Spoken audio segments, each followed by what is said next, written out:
Salam saudara dimanapun berada. Kita berjumpa lagi pada kesempatan ini, di mana saya kembali ingin berbagi tentang nasihat-nasihat Tuhan yang perlu kita ketahui sebagai orang-orang percaya dan beriman pada Yesus Kristus. Dan tema kita pada kesempatan ini, pada hari ini, yaitu kita ambil dari Ibrani 12 pasal 13 ayat 4 dan 5. Nasihat dan doa selamat. Saudara-saudara, kenapa saya ambil dalam Ibrani pada kesempatan hari ini, yaitu dalam pasal 13, 4 dan 5, karena ini sangat menarik untuk kita ketahui dan pahami, terutama kita adalah orang-orang yang percaya, orang-orang yang beriman pada Yesus Kristus. Saudara-saudara, ada dua hal, yaitu dalam ayat 4 dan 5. Namun yang kita bahas pertama adalah yaitu di ayat 4, di mana ia berkata, "Hendaklah kamu semua penuh hormat terhadap perkawinan, dan janganlah kamu mencemarkan tempat tidur, sebab orang-orang Sunda dan pezina akan dihakimi Allah." Saudara-saudara, dalam ayat 4 ini sangat penting, terutama untuk orang-orang yang sudah berumah tangga, yang sudah beristri ataupun yang bersuami. Ini sangat penting untuk kita ketahui, saudara, dimanapun berada. Di sini menjelaskan, janganlah kamu. Di sini menjelaskan, hendaklah kamu semua penuh hormat terhadap perkawinan, dan janganlah kamu mencemarkan tempat tidur, sebab orang-orang Sunda dan pezina akan dihakimi Allah. Saudara, banyak yang tidak paham dalam ayat ini. Banyak yang tidak mengerti. Oleh karena apa?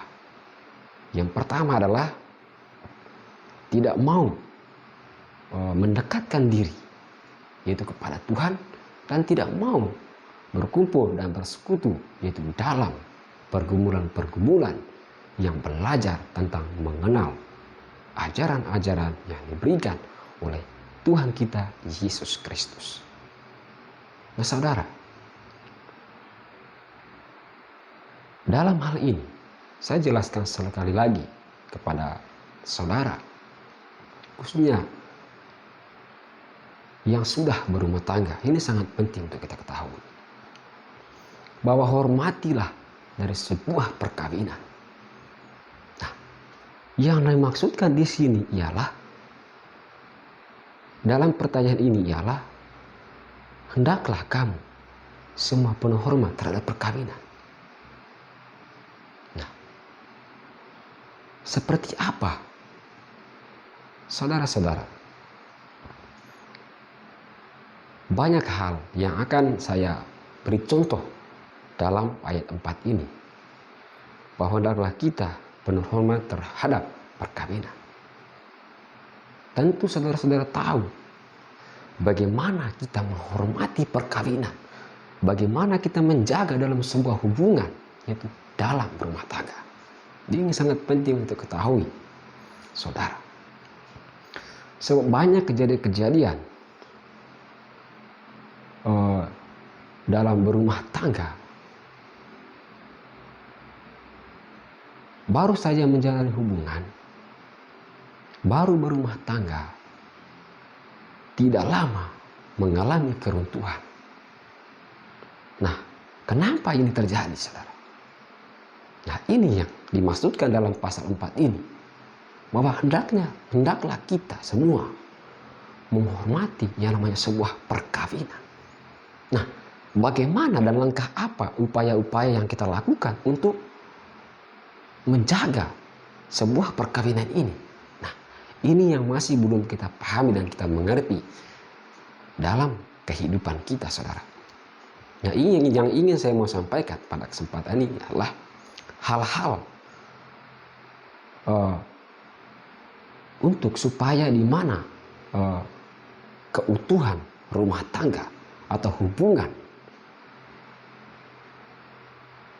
langkah-langkah apa yang perlu kita lakukan supaya apa? Supaya perkawinan kita, rumah tangga kita tetap kuat, tetap kokoh, penuh dengan kebahagiaan. Saudara-saudara,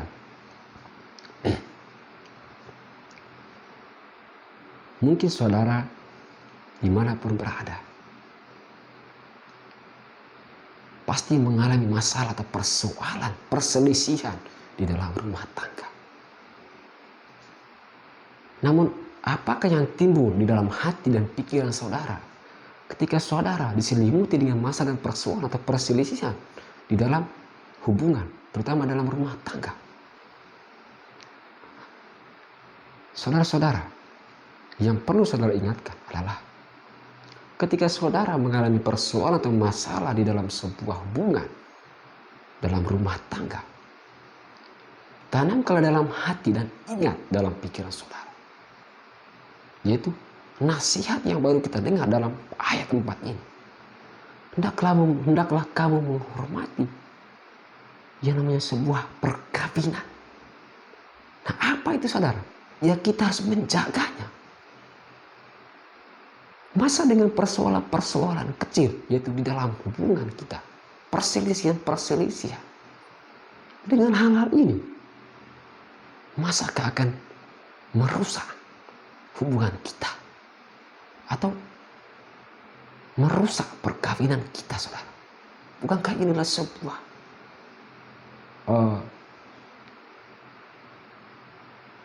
hubungan yang erat, yang kuat, yang sudah diberkati, yang sudah disahkan oleh Allah itu sendiri. Saudara, langkah-langkah yang perlu saudara lakukan ketika untuk mempertahankan dalam sebuah hubungan, yaitu perkawinan, saudara. Saya kira saudara khususnya yang sudah menikah, yang sudah berumah tangga, saya kira sudah mengetahui dan mengerti hal ini. Dalam arti begini, saudara. Ketika ada persoalan perselisihan dalam rumah tangga, coba saudara melakukan hal-hal ini. Contoh, ketika mengalami dalam sebuah keluarga, saudara, bagaimana menghormati yang namanya sebuah perkawinan. Ketika ada persoalan di dalam keluarga kecil, haruslah kita saling berkomunikasi. Dan apa yang beban dalam pikiran dari pasangan kita, harus saling terbuka. Saling terbuka satu sama lain. Jangan mudah tersinggung. Dan jangan cepat emosi. Karena itu akan menambah persoalan atau masalah baru di dalam keluargamu, dalam hubungan, dalam rumah tanggamu. Dengan komunikasi yang kita lakukan dari kedua belah pihak, maka saya pikir akan sangat membantu sehingga dari pihak laki-laki akan mengetahui apa yang menjadi beban pada pihak perempuan. Apakah ada sikap, tingkah laku kita yang selama ini membuat dia beban, yang selama ini membuat dia merasa gelisah. Sehingga kita mengetahui ini oleh karena kita berkomunikasi. Nah, begitu juga sebaliknya.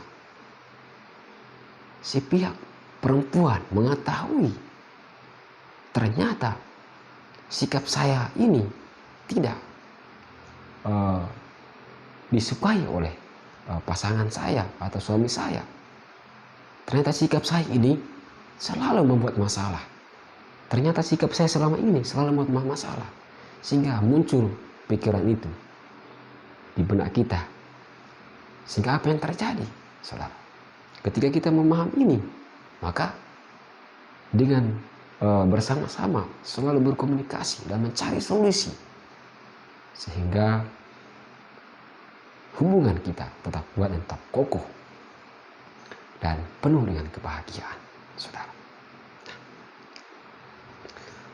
Satu lagi hal yang mau saya jelaskan lagi kepada saudara, khususnya yang sudah berumah tangga.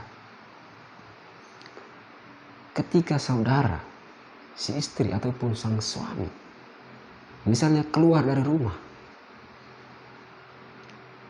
sang istri misalnya contohnya kerja di tempat lain, sang suami kerja di tempat lain. Ini yang harus saudara ketahui. Dimanapun kita berada, di tempat kerja, di jalan, atau dimanapun saudara. Ketika kita mengalami persoalan di luar, yang pertama harus kita jaga adalah harga diri kita. Ketika kita bisa menjaga harga diri kita, akan bisa kita menjaga keluarga kita, yaitu rumah tangga kita. Ketika kita bisa menghargai diri kita, maka kita juga akan menghargai keluarga kita, terutama adalah suami kita. Dengan apa, saudara? Menjauhi diri kita dari pencemaran. Menjauhi diri kita dari segala persoalan-persoalan yang akan mengakibatkan dan merusak rumah tangga kita. Baik dengan tindakan, dengan sikap, baik dengan ucapan, tutur kata. Saudara, jangan pernah saudara memberikan ruang atau celah siapapun itu. Jangan sampai begitu ada celah maka si bisa akan masuk. Dan itu akan bisa merusak rumah tanggamu. Nah, begitu juga sang suami, dimanapun berada, hendaklah engkau menjaga dirimu, menghormati keluargamu, menghormati istrimu. Dengan cara apa? Menjauhi diri kita dari segala pencemaran, menjaga diri kita baik-baik dimanapun kita berada. Jangan biarkan ruang atau celah-celah itu terbuka di dalam diri kita, sehingga pemasuknya yaitu rancangan-rancangan iblis yang akan membawa kita ke dalam hawa nafsu, yang akan merusak dan menghancurkan rumah tangga kita. Ini yang perlu kita ketahui, saudara. Nah, makanya saya sering katakan, saya sering bilang atau memberitahukan, menyampaikan kepada orang-orang yang saya jumpai bahwa dimanapun kita berada, kita boleh bercanda, tetapi jangan berlebihan, saudara. Jangan berlebihan. Bercanda boleh bercanda, tetapi harus tahu batasnya. Dan perlu saudara ketahui, harus kalian ketahui, kata-kata yang keluar dari mulut itu bisa menghancurkan orang lain. Dan bisa saja menghancurkan orang lain, juga bisa saja membangun orang lain, saudara. Nah, yang kita perlu kita waspada adalah jangan sampai ucapan kita dapat merusak ataupun menyakiti orang-orang di sekitar kita. Nah, dan dengan ucapan kita pula jangan sampai mengundang celah atau timbulnya perasaan-perasaan atau rancangan-rancangan niat-niat buruk yang membawa kita jatuh ke dalam dosa, saudara. Ini yang perlu kita ketahui, dan ini yang harus kita lakukan dalam tindakan perbuatan kita dimanapun kita berada, saudara. Maka saya yakin dan percaya bahwa hubungan saudara, rumah tanggamu akan tetap utuh dan kuat, dan itu akan diberkati sampai selama-lamanya. Saudara akan selalu diberkati dan tidak terpisahkan. Kuncinya satu, saudara, percaya dan hormatilah yang namanya sebuah perkawinan, yaitu hubungan. Nah, kita lanjut lagi, saudara, dalam ayat 5. Janganlah kamu menjadi hamba uang dan cukupkanlah dirimu dengan apa yang ada padamu. Karena Allah telah berfirman, aku sekali-kali tidak akan membiarkan engkau, dan aku sekali-kali tidak akan meninggalkan engkau. Saudara, khususnya kita yang percaya dan beriman kepada Yesus Kristus. Jangan kita menjadi hamba uang, saudara. Jangan kita menjadi hamba uang. Karena begini, saudara, akar dari segala kepahitan yaitu cinta akan uang. Saya tegaskan sekali lagi, saudara, akar dari segala kepahitan yaitu cinta akan uang. Saudara, boleh saudara bekerja, berusaha, mencari uang, tetapi itu untuk mencukupi segala kebutuhan saudara. Jangan berlebih-lebih, karena itu akan menuntun saudara untuk melakukan segala kejahatan, sehingga saudara akan apa? Lupa akan Tuhan. Timbul dalam hati saudara dan saudara akan dibawa ke dalam jerat iblis. Saudara akan masuk itu dalam hawa nafsu dan melakukan pencemaran oleh karena cinta uang. Dan oleh karena uang pula, saudara, banyak yang terjadi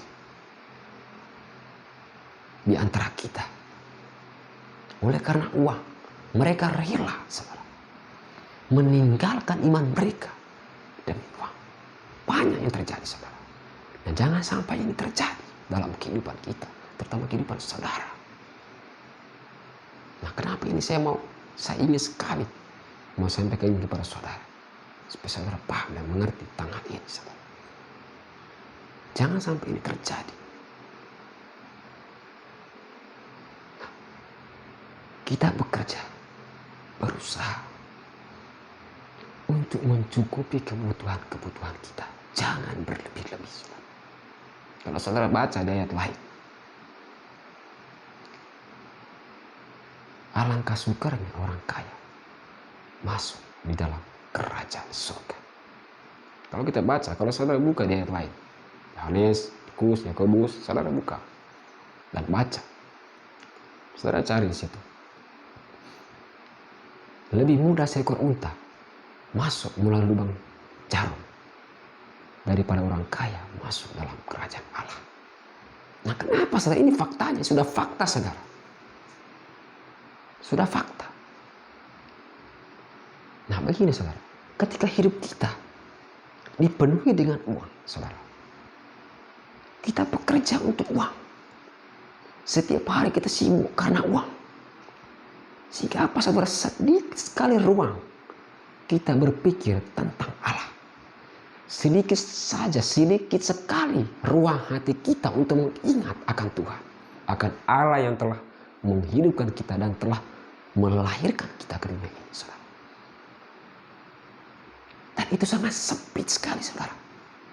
Sehingga apa, saudara? Sangat sulit mereka masuk dalam kerajaan Allah. Nah, ini jangan sampai terjadi dalam kehidupan saudara. Hendaklah uang itu digunakan untuk mencukupi kebutuhan. Jangan berlebih-lebih, karena itu akan menjerat saudara ke dalam segala kejahatan. Dan itu akan menjauhkan saudara dari kerajaan Allah. Saudaraku yang terkasih, saudara mungkin pernah mengalami, atau mungkin sampai sekarang saudara terjebak di dalam persoalan ini. Ketika setiap hari saudara sibuk bekerja karena uang. Di dalam pikiran, di dalam hati, semua ada uang, saudara. Saudara harus ingat, itu akan sangat sulit saudara masuk ke dalam kerajaan Allah. Tetapi bagaimana supaya saudara tidak cinta akan uang, tetapi uang itu digunakan untuk mencukupi dalam kebutuhan saudara, kebutuhan hidup dan keluarga, anak-anak. Tetapi yang terutama adalah bagaimana kita membuka ruang dalam hati kita supaya Tuhan sepenuhnya hadir dalam diri kita, saudara. supaya ia dapat menyatakan kemuliaan dan kebenaran di dalam diri kita. Melalui apa? Melalui tindakan, perbuatan kita, saudara. Sehingga apa? Dapat mengubah hidup kita dan menjadikan diri kita sebagai contoh dan teladan yang baik bagi sesama. Itulah yang Tuhan kehendaki di dalam kehidupan kita, saudara. Nah, saudara-saudara yang terkasih, semoga apa yang saya sampaikan pada hari ini itu dapat bermanfaat bagi saudara. Dan saudara dapat mengerti dan memahami. Saya percaya bahwa Tuhan, Roh Kudus yang bekerja di dalam diri saudara dimanapun berada. Saya percaya. Makanya saya ingatkan sekali lagi saudara. Ketika saudara mempunyai waktu, pergunakanlah untuk mendengarkan suara Tuhan. Baca Alkitab, saudara. Ini kunci kehidupan kita. Semua suara Tuhan, nasihat-nasihat Tuhan tercatat di sini. Maka sangat penting sekali saudara untuk kita membaca Alkitab. Sangat penting sekali, inilah petunjuk supaya kita dapat memperoleh kehidupan yang sesungguhnya, saudara. Supaya hidup kita berkenan kepada Allah. Bagaimana kita melakukan segala sesuatu dengan benar ketika kita tidak mendengarkan nasihat-nasihat Tuhan, ketika kita tidak mendengar suara Tuhan. Makanya saya selalu sampaikan kepada saudara, ini sangat penting. Setidaknya kalau ada waktu kosong, dimanapun saudara berada, ketika memiliki kerinduan, saudara bisa membuka dan membaca Alkitab. Di situ saudara akan dituntun dan dipimpin itu kepada jalan kebenaran. Saudara, semoga apa yang saya sampaikan pada kesempatan hari ini dapat memberikan berkat kepada saudara dan mendorong iman saudara untuk semakin kuat dan kokoh itu berjalan di dalam kebenaran Yesus Kristus. Saudara-saudara, mungkin ini saja yang mau saya sampaikan pada kesempatan ini, dan dimanapun saudara berada, semoga saudara selalu mengingat apa yang saya sampaikan khususnya pada hari ini, dan saudara lakukan dalam kehidupan saudara dimanapun berada. Saudara, terima kasih atas kesempatan dan waktu sehingga saudara boleh mau mendengarkan apa yang saya sampaikan pada kesempatan hari ini. Demikian, saya Gusti, Salam.